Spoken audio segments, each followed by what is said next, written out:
Service in Nashville has issued a severe thunderstorm warning for Dixon County in Middle Tennessee, South Central Montgomery County in Middle Tennessee, West Central Cheatham County in Middle Tennessee, Eastern Houston County in Middle Tennessee, Northeastern Humphreys County in Middle Tennessee, until 2:45 p.m.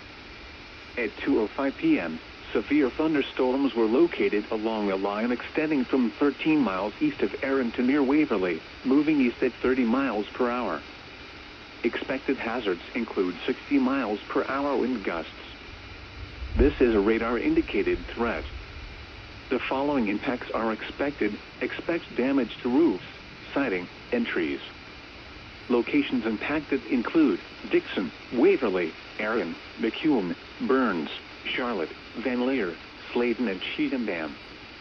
Repeating, a severe thunderstorm warning has been issued until 2:45 p.m. for the following county: Montgomery, Tennessee,